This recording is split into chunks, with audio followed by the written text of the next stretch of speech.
Welcome, Flyers fans. You're listening to Chris Mayer, Flyers Fan Mania 93 on YouTube. All right, so a big win for the U.S. over Canada. Their fourth win ever in the prelims against Canada in hockey. And the other Olympics that they did that in was 1950, 54, 2010, and 2022 were the only times that the U.S. beat Canada in a preliminary game. And, honestly, it started out for the U.S. where they gave up a rough goal early for Straussman, and just the way that the kind of game was going, like nobody really had any momentum, and they get a quick goal, and it's like, all right. But after that, they buckled down, got the next goal back, quick actually, and then Straussman was lights out after that, and the U.S. was able to really take it to them through majority parts of this game. So starting out again, Noah Cates for the Flyers. Third line, number 27, left wing,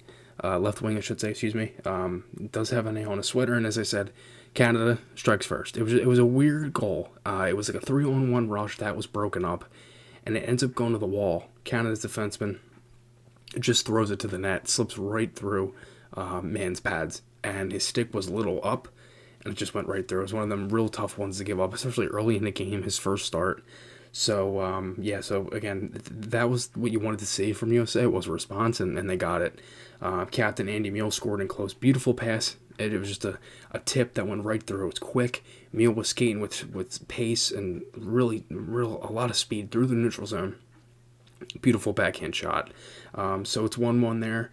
Cates had an open shot on a drop pass, ended up getting blocked. That was probably his best chance of this game.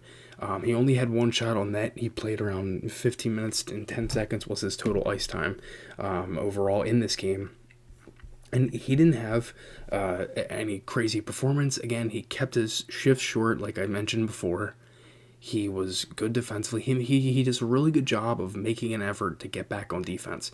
And he had some good plays on the penalty kill. He's aggressive. He's a good skater. So I saw a lot of positives from him tonight. And overall, not necessarily much offensively, but you get my point. I thought in the first period, it was very physical, very tight checking. Both teams were kind of going at it. And it was starting to kind of get that feeling out pace. USA had a handful of shifts late. They started to attack Canada with their speed. They got pucks deep, shots on net. Canada was on their heels, and USA scores. Myers in front. It was a pass in front on a slam dunk, and they were pressing, so I kind of had a feeling it was coming.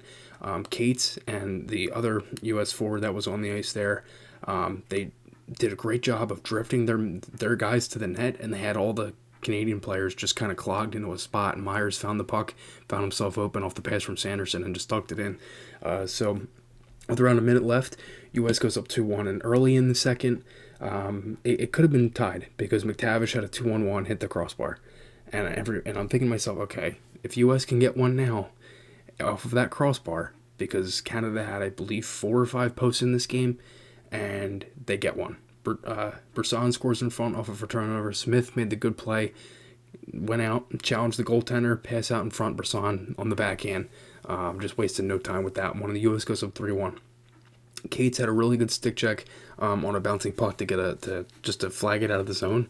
And then Canada had their best shift of the game with his line out there. They hit the post, didn't have anything crazy because the first handful, I'd say 6 or 7 minutes of the second period was all USA. They got the goal to make it 3-1. And after that shift, it was more pressure from Canada. Period ebbed and flowed. It was like 6-7 minutes of USA. Basically, the rest of the period was all Canada at that point.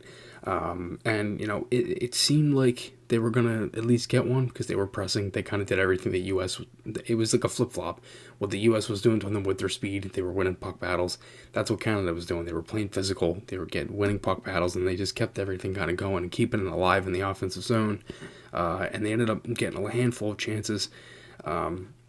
USA would get a power play here, and they had a chance to extend their lead to 4-1, but that didn't end up happening. It was an elbow install. I personally thought it was kind of a weak call. So that's kind of why I'm thinking to myself, all right, USA can really, stretch this out here, and they aren't able to do it. They actually give up a shorthanded goal. Corbin Knight, the former Flyer who ended his NHL career with the Flyers, scored on a 2-on-1. It was just a rough pass from Beniers, and he knew it because he was trying to go across him and got flagged down. It was an overcommitment. They gave the puck in 2-on-1, and Knight ended up beating Man to the short side there. It didn't look like Man kind of realized that Knight was going to shoot. He kind of was, I think he was hesitant because he thought he was going to go high glove or try to pass, but he was kind of leaning like this a little bit, rolled down, and Knight ended up beating him high on the blocker side, and then Canada would get a power play late.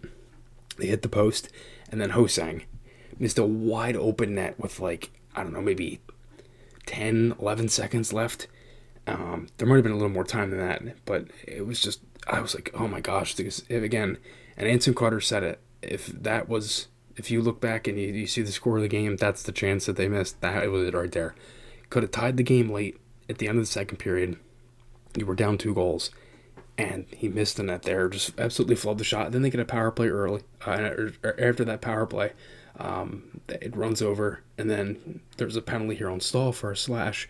So it's 4-on-4. They didn't really get much going. The game settled down for 6 or 7 minutes. There was only 5 shots in total, 3 for the U.S. And then the U.S. actually would score. It was a drop pass from Andy-Emil Agostino, just let it fly, and it ended up squeaking through 4-2. Cates, again, I said it before and I'll say it again. He had a really good effort in this game to get back defensively. He made a lot of good, just simple plays. He didn't do anything crazy. He had a play where, in the second period, he ended up setting up a 2-on-1 along the wall. It was a pass from Myers that ended up going through and ended up deflecting wide on the 2-1. It didn't create a shot or anything, but it was just little things like that Cates did. He had an effective game overall, and again, for a left winger, he has a good stride. He can skate well, and I thought he had a really good game in that point. Canada had a couple chances late in this game to tie it. They had a power play, a 5-on-3 for 31 seconds. McTavish hit a post. Cates had a good clear on the penalty kill to get the puck out after that post. And then USA, as I said, they pick up the win 4-2. And overall, it was just a really solid game for both teams. I mean, it was a good hockey game. It was, from the energy to just the physical side of it, there was definitely something to play for. I mean, it's Olympics, it's the biggest stage for some of these guys, and it was really cool to see. A lot of the younger talent, guys that I literally were just watching in the World Juniors, were playing for Team Canada, and it's crazy, but really good game overall. And again, I thought Noah Cates was well. I thought he had a really good game. This line was good, and he was on the ice for that first goal for Canada, that kind of weird shot. But then he ended up being on the ice for a goal. And overall, I thought he had a really solid game as well. So be back at it tomorrow with Fedotov and Russia against the Czech. So we'll see what happens there. Thank you guys for watching. Remember to check out the sponsors, SeatGeek and Garrett Group Construction. The links to them are in the description, along with the merchandise, the shop, if you want to check that out as well. Thank you guys seriously so much for watching. Wouldn't be here without you. And again, I will talk to you all again soon.